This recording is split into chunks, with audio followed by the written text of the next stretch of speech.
ପିଲାଦିନରୁ ବାପାଙ୍କ ସ୍ନେହରୁ ବଞ୍ଚିତ ହେଇଛି ପ୍ରାପ୍ତ। 4 କି 5 ବର୍ଷର ହେଇଥିବା ବେଳେ ବାପା ତାର ସଡ଼କ ଦୁର୍ଘଟଣାରେ ପ୍ରାଣ ହରାଇଥିଲେ। ବାପାଙ୍କ ଦେହାନ୍ତ ବେଳକୁ ତା ଭାଇକୁ ମାତ୍ର 14 ବର୍ଷ ହେଇଥା।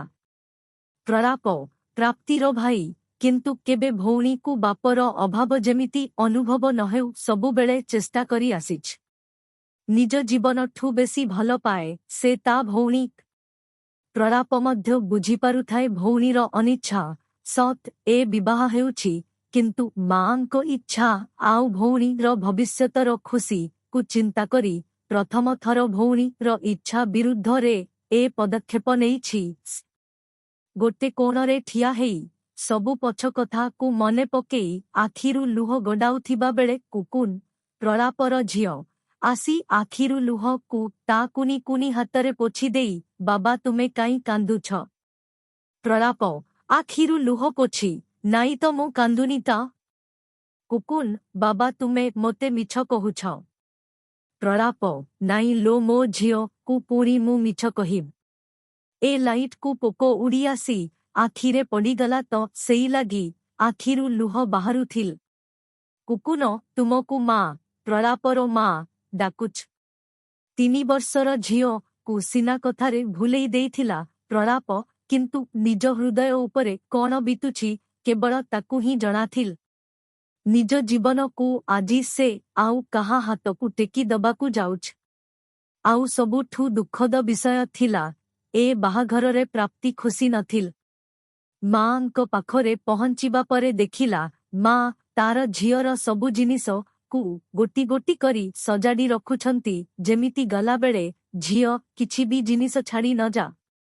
ଆଉ କିଛିର ଅଭାବ ବି ନ ରହୁ ଯୋଉଥିପାଇଁ ଝିଅର ଶାଶୁ ଘରେ ତାକୁ ପଦେ ଶୁଣିବାକୁ ପଡ଼। ପ୍ରଳାପ ମା ତୁ ଏକା କରୁଛୁ ସୀମା, ପ୍ରଳାପର ସ୍ତ୍ରୀକୁ ଡାକୁନୁ। ଆନି ପ୍ରଳାପର ମା ସେ ପା ବେଦୀ ପାଖରେ ଅଛ। ସେଠି କ'ଣ ଦରକାର ପଡ଼ିବ କେତେବେଳେ ସେ ସେଠି ଥା। ପ୍ରଳାପ ମା ମୋତେ କିଛି ଭଲ ଲାଗୁନି।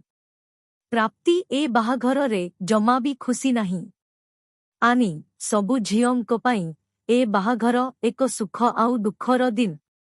ଏତେ ସ୍ନେହ ଆଦରରେ ବଢ଼ିଛ। ଆଜି ଯେତେବେଳେ ଆମକୁ ଛାଡ଼ି ଚାଲିଯିବ କେମିତି ବି ସେ ଖୁସି ହବ? ପ୍ରଳାପ ମା ତୁ ଖୁସି ନା? ତୋ କଥାରେ ରାଜି ହେଇ ମୁଁ ମୋ ସାଙ୍ଗ ଆଦିତ୍ୟ ସହ ମୋ ଭଉଣୀର ବାହାଘର ଠିକ୍ କଲ। ଆଦି ବହୁତ ଭଲ ପିଲ। ମୋର ଭରସା ଆଉ ବିଶ୍ୱାସ ଅଛି କି ସେ ମୋ ଭଉଣୀକୁ କେବେ ବି ଦୁଃଖରେ ରଖିବନି। ତାପରେ ମଉସା ଆଦିର ବାପା ନିଜେ ମୋତେ କଥା ଦେଇଛନ୍ତି କି ଆମ ଝିଅର ସେଠି କିଛି ବି ଅସୁବିଧା ହବନି। ଆଦିତ୍ୟ ଓ ପ୍ରଳାପ ଥିଲେ ପିଲାଦିନର ସାଙ୍ଗ। ଆଦିତ୍ୟ ପିଲା ଦିନେ ନିଜ ଘରଠୁ 25 କିଲୋମିଟର ଦୂରରେ ଥିବା ତା ମାମୁଁ ଘର ଗାଁରେ ରହି 10ମ ଶ୍ରେଣୀ ପାସ୍ କରିଥିଲ। ଆଉ ସେହି ଗାଁରେ ପ୍ରଳାପର ଘର। ଦୁହେଁ ବେଷ୍ଟ ଫ୍ରେଣ୍ଡଠୁ ବି କମ୍ ନଥିଲ। ପିଲାଟି ବେଳରୁ ହିଁ ନିଜ ମନରେ ପ୍ରାପ୍ତି ପାଇଁ ଏକ ସ୍ୱତନ୍ତ୍ର ସ୍ଥାନଟେ ତିଆରି କରି ସାରିଥିଲ। କିନ୍ତୁ କେବେ ନିଜ ଭଲ ପାଇବାକୁ ଜାହିର କରିନଥିଲା ସେ। 13, 15, 21 ଡିସେମ୍ବର 2024 +91 79 7805 1430 କିଛି ଘଣ୍ଟାର ବ୍ୟବଧାନ ପରେ ବିବାହର ସମସ୍ତ କର୍ମ ସମାପ୍ତ ହେଇଗଲ। ବର୍ତ୍ତମାନ ପ୍ରାପ୍ତି ସାମନ୍ତରାୟ ପରିବାରର ଏକ ଅଂଶ ହେଇ ସାରିଥିଲ। ମନର ସାଥୀକୁ ଜୀବନ ସାଥୀ ରୂପେ ପାଇ ଆଦିତ୍ୟ ଖୁସି ଥିବାବେଳେ ନିଜ ଜୀବନ ନଷ୍ଟ ହେଇ ଗଲା ଭାବି ଭିତରୁ ଭାଙ୍ଗି ପଡ଼ିଥାଏ ପ୍ରାପ୍ତ। ଆଦିତ୍ୟ ଆଉ ପ୍ରାପ୍ତି ପାଇଁ ଖାଇବାକୁ ବାଢ଼ି ଦେଇ 2 ଜଣଙ୍କୁ ଆଣି ଖାଇବା ପାଖରେ ବସେଇଲା ସିମ୍। ସକାଳୁ କିଛି ନ ଖାଇଥିବାରୁ ଆଦିତ୍ୟ ଶୀଘ୍ର ଶୀଘ୍ର ଖାଇ ଚାଲିଥା। ଏମିତିରେ ବି ସେ ଆଗରୁ ଏ ଘରର ଲୋକଙ୍କ ସହ ଅଭ୍ୟସ୍ତ। ପ୍ରାୟ ସମୟ ତାର ପ୍ରଳାପ ଘରେ ଖିଆପି। କିନ୍ତୁ ପ୍ରାପ୍ତି ହାତରେ ଖାଇବା ଧରିବି ସେ ଖାଇବାକୁ ମୁହଁ ପାଖକୁ ନେଉନଥା। ମନ ପୋଡ଼ି ଯାଉଥିବା ସମୟରେ ପେଟର ଭୋକକୁ କିଏ ପଚାରେ? ଟିପେ ସିନ୍ଦୁର ଜୀବନର ସବୁ ଖୁସି ଭବିଷ୍ୟତକୁ ନଷ୍ଟ କରି ଦେଇଥିଲା ତାର। ତାକୁ ଲାଗୁଥିଲା ବାହାଘରର ହୋମ ନିଆଁରେ ତାର ସବୁ ସୁଖ हस खुशी जीवनर सबु किछि जड़ी जाइछ। प्राप्ति न खाइबा देखी सीमा आसी निजे ताकू खुईदेल।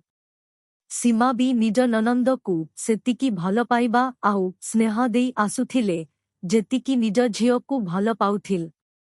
केबे निज झियो आउ ननंद भितरे फरक देखि नथिला। किछि समय परे सेई दुखद मुहूर्त जहा सबु झियो ओ तांको परिवार लोकंको जीवनरे सबुठारु कष्टदायक मुहूर्त झियो विदार सम।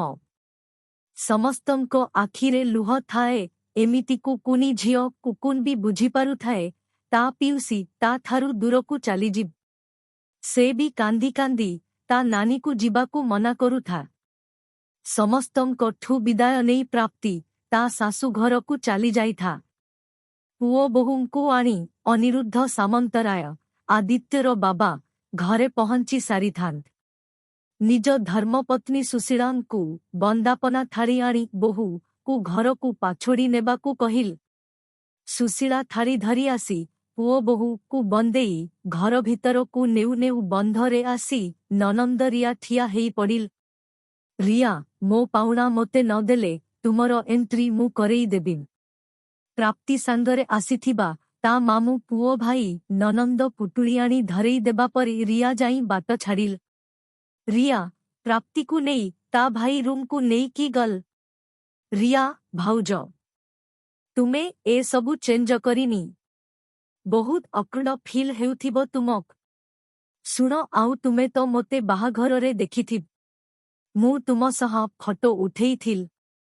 एता भी सत जे आजी बहुत जन तुम सह फटो उठेइथिबे तुमे मोते भी केमिति मने रखिथिब। हो सुन मु हेली तुमरो एकमात्र ननंद। मो ना रिया। तुमरो मोरो एका बयस भी बोध। कारण तुमे भी एई वर्ष प्लस 3 ना। प्राप्ति हूँ। रिया तुमे जा भाउज जल्दी जल्दी ए लेहेंगा को बदड़ई पक। तुमरो जदि किछि साहाज्य दरकार मोते कहिब। प्राप्ति कौन पिंधिबी एबे। रिया कौन पिंधिबो माने। साड़ी ही पिंधिबो। भाउज एबे तुमे नुआ नु टिके पुरुणा हेई गले ड्रेस पिंधिदब। प्राप्ति नाई मु से कथा कहूनी मोते प्रकृतरे साड़ी पिंधि आसिन। रिया एईटा गोटे कथ। व्यस्त हुओनी मु पिंधेई देब। मोते बहुत भलरे साड़ी पिंधेई आस।